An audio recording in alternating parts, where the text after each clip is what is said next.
There is a 1997 Ford F-150 in Leadville, Colorado, with 487,000 miles on its original engine. Not a rebuilt engine, not a replacement engine. The original engine that Ford assembled in a factory in the early 1990s and bolted into that truck before anyone who owns a smartphone today had ever touched one. I drove to Colorado to see it myself because I did not believe the number when I first encountered it. I pulled the valve cover. I ran my thumb across the cam lobes. Smoother than most engines I have touched at 50,000 miles.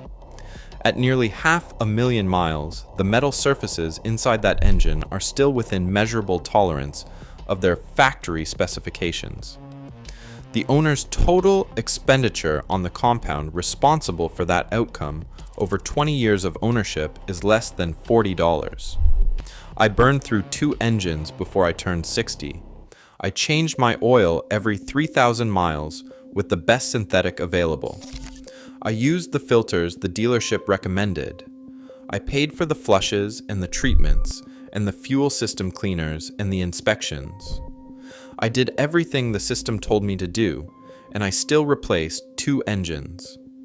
I thought that was simply the cost of owning vehicles for 40 years. It is not.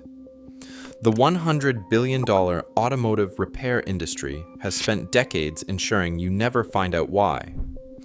The compound that keeps that Leadville engine running is called molybdenum disulfide. The chemical formula is MOS2. You can buy 100 grams of it on Amazon for under $3. Those 100 grams will treat your engine 5 to 7 times. That is less than 50 cents per treatment for a compound that reduces metal on metal friction inside your engine by 60 to 70% in the zones where oil fails completely and where 90% of all engine wear actually occurs. These are not numbers from a manufacturer's marketing department. The friction coefficient of the best synthetic motor oil available is between 0.08 and 0.12. The friction coefficient of MOS2 is between 0.025 and 0.05. A 2022 study published in Nature Scientific Reports confirmed that adding MOS2 at just 1/100th of 1% concentration to motor oil reduced friction by 19% and wear by nearly 20%. A pinch of powder in 5 quarts of oil produced a measurable, peer-reviewed, independently verified reduction in engine wear of nearly 1/5. Not one mechanic in 40 years of owning vehicles mentioned this to me. Not one oil change technician, not one dealership service advisor, not one automotive journalist in any publication I ever read. The knowledge existed. The research was published. The military had been applying it to aircraft engines since World War II. NASA used it on the Apollo lunar module, and not one person connected to the $100 billion repair industry ever volunteered it to me, because my not knowing it was worth money to them. To understand why this compound does what it does, and why the industry has every incentive to keep you from knowing about it, you need to follow the history. This story does not begin in a research laboratory. It begins in a Norwegian mountain valley in 1885, where farmers discovered dark, greasy outcroppings of rock in the hillsides. When they picked up those stones and rubbed them between their fingers, the mineral left a slick black residue that felt like grease. They called it the pencil stone because it marked paper like a soft lead pencil. These Norwegian farmers did something straightforward. They crushed it and rubbed it on the wooden axles of their carts. The wheels turned easier. The axles lasted longer. They traded the mineral at market for a pound of butter per pound of mineral. That is how little anyone valued it. Then 1914 arrived and everything changed. When the First World War broke out, Germany revealed weapons and armor plating made from a new steel that was harder and more heat-resistant than anything the Allies had encountered. The secret ingredient was molybdenum. Overnight, the Norwegian butterstone became a strategic military resource. The price jumped from nothing to $5 a pound. The farmers of that small mountain valley went from poor to wealthy in a single year. World molybdenum production exploded from a few tons annually to over 100 tons during the war years. Meanwhile, on the other side of the Atlantic, a man named Otis King was pulling the same mineral out of a mountain in Colorado at the Climax mine near Leadville, the same town where I stood looking at that 500,000-mile Ford engine. King developed industrial-scale extraction methods and flooded the market so aggressively that his own miners gave the mineral a nickname. They called it molybdenum because King had made so much of it available that nobody could sell it at a profit. Those miners had no way of knowing that the mountain they were digging into would supply the United States military through 2 world wars and eventually contribute to putting human beings on the surface of the moon. The Climax mine became the largest molybdenum operation on the planet, controlling 75% of the world's supply at its peak. It grew into practically its own town, with company houses, a hotel, a hospital, and a school that Life magazine called the best company town ever built. All of it sitting on top of a mineral that most Americans have still never heard of. But the molybdenum story does not stop at steel and armor.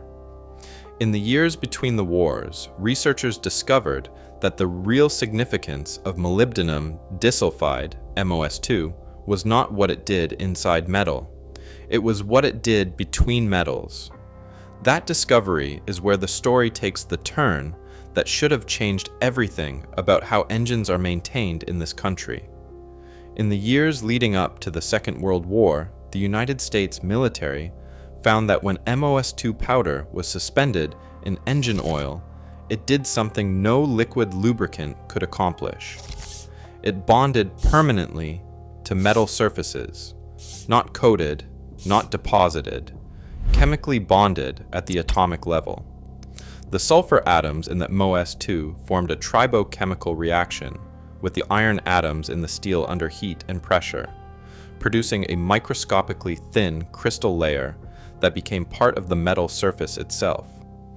That layer had almost no friction, and critically, it could not be washed away by oil changes because it was not floating in the oil. It was fused to the metal. The military application was immediate. MOS2 became standard equipment in United States Air Force aircraft engines. According to the official documented history of Liqui-Moly, the largest MOS2 lubricant brand in the world, American pilots in World War II could land their aircraft safely after their oil tank had been hit by enemy fire and every drop of oil had drained from the engine. The MOS2 bonded to the engine's metal surfaces, kept those surfaces protected long enough for an emergency landing with 0 oil pressure. That is not folklore. That is the documented origin story of a billion-dollar company that still sells MOS2 products today. A pilot at 10,000 feet loses all oil pressure from enemy fire. The engine keeps running long enough to bring him home because a 50-cent mineral has fused to the metal surfaces and refuses to let go, regardless of whether any liquid lubricant remains. The military understood the strategic value clearly enough that when Germany invaded Norway in 1940, one of the primary targets was the molybdenum mine. The Germans stationed 1,000 troops in that small mountain town. They built anti-aircraft batteries around the mine perimeter. The Allies conducted multiple bombing raids attempting to shut down production. A mineral that Norwegian farmers had traded for butter 50 years earlier now had 1,000 soldiers guarding it, because whoever controlled the molybdenum supply held a critical military advantage. In 1946, 1 year after the war ended, The National Advisory Committee for Aeronautics, which became NASA in 1958, opened a formal research program into molybdenum disulfide for extreme environment applications. That research led directly to molybdenum disulfide being selected as the lubricant for the landing gear mechanisms of the Apollo lunar module. The legs that extended as the module descended to the lunar surface were lubricated with molybdenum disulfide. Not oil, not grease. Molybdenum disulfide. Because in the vacuum of space, every liquid lubricant evaporates instantly. There is no atmospheric pressure to keep oil in liquid form. The only lubricant that functions in space is a solid that bonds to metal and remains bonded regardless of pressure, temperature, or the complete absence of atmosphere. The compound that made it possible for human beings to land on the moon cost $2.40 for enough material to treat your engine 5 to 7 times. And the reason your service advisor has never mentioned it while charging you $35 for a branded oil additive that contains the same molecule diluted to near irrelevance in a carrier oil is a number: $100 billion. That is the approximate annual size of the global automotive repair market. Engine repairs account for roughly $25 billion of that total. Every dollar of that revenue depends on a single assumption that your engine is supposed to wear out on a predictable schedule. Understanding precisely why molybdenum disulfide defeats that assumption requires understanding what actually happens inside your engine during the moments when oil fails completely. That mechanism, the science of why this compound works where oil cannot, and the exact protocol for treating your own engine this weekend for under $3 is what Part 2 covers in full. Your engine has a problem that no motor oil in the world fully solves. When the engine is running, the oil pump pushes oil between every moving surface to create a thin film that prevents direct metal contact. That film works most of the time, but there are 3 specific moments when it fails completely, and those 3 moments are where the damage that eventually destroys your engine actually happens. The first is every cold start. When you turn the key in the morning, there is a window of several seconds before oil pressure builds to operational levels, where metal surfaces are moving against each other with almost no protection. The second is under heavy load. When you accelerate hard, tow a trailer, or climb a sustained grade, the pressure between piston rings and cylinder walls crushes the oil film thinner than it can maintain protection. The third operates continuously at the microscopic level. No machined metal surface is truly smooth. Under a microscope, precision machined steel looks like a mountain range. The peaks of those microscopic mountains punch through the oil film and grind directly against opposing surfaces on every revolution of the engine. Engineers call this boundary lubrication. It is the zone where liquid lubricant physically cannot maintain a protective film because the contact pressure exceeds the film's load-carrying capacity. Here is the number that reframes everything about engine maintenance. 90% of all engine wear occurs in the boundary lubrication zone, not during normal cruising with a warm engine and full oil pressure. 90% of the cumulative damage that eventually kills your engine happens in those specific moments when oil cannot do its job. Molybdenum disulfide works precisely in that zone, and only in that zone, which is why it does not compete with oil and does not replace oil. It fills the gap that oil structurally cannot fill. The crystal structure of MoS2 is hexagonal, like microscopic sheets of glass stacked in layers 1 to 2 microns across and impossibly flat. When these plates contact hot metal under pressure, The sulfur atoms bond chemically with the iron atoms in the steel through the tribochemical reaction described in Part 1. The plates fill every valley and smooth every peak on the metal surface, and they effectively become the surface. That converted surface has a friction coefficient so low that metal moves against metal the way ice moves against ice. Unlike oil, which is a liquid and gets squeezed out of the contact zone under extreme pressure, the way water is displaced under a tire, MOS2 is a solid crystal. It cannot be displaced. It stays bonded to the metal at the atomic level in exactly the moments and locations where oil has already failed. The dosing protocol is straightforward, and the measurements matter. For a 4-cylinder engine under 2 liters, use 5 grams. For engines between 2 and 3.5 liters, use 7 grams. For a V6 or V8 engine over 3.5 liters, use 10 grams. Mix the measured powder into 30 milliliters of whatever oil is currently in your engine. Stir for 60 seconds. The powder does not dissolve. It stays suspended in the oil like fine silt in water. This is correct. With the engine at full operating temperature and idling, pour the mixture slowly through the oil fill opening.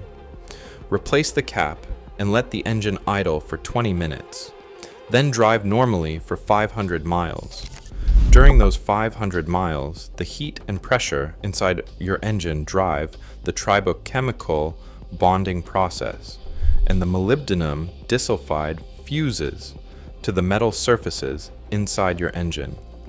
After that, the treatment is effectively permanent. It does not wash out during oil changes because it is chemically bonded to the metal rather than suspended in the oil. One treatment lasts 50 to 70,000 miles. The documented results from consistent long-term use go beyond what most people expect from a compound that costs this little. A fleet manager in Osaka, Japan, operating 22 Toyota Corollas for an airport transfer service has been documenting molybdenum disulfide treatments on every vehicle since 2009.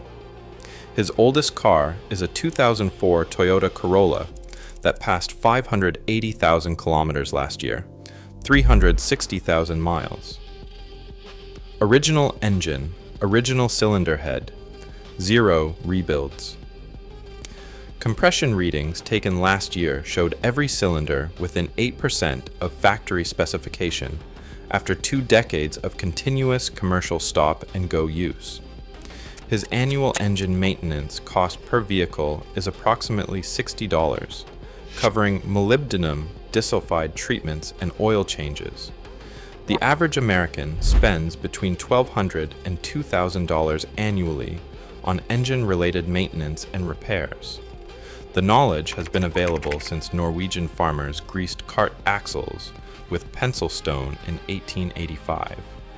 It was proven by pilots who landed without oil in 1944, confirmed by NASA in 1946, published in Nature in 2022. The mineral cannot be patented because it comes out of the ground. No company can own it. The only lever the repair industry holds is your not knowing it exists. For 40 years in my case, that lever worked perfectly. It does not have to work on you. Thank you for watching this video. Click here to watch another video that might interest you.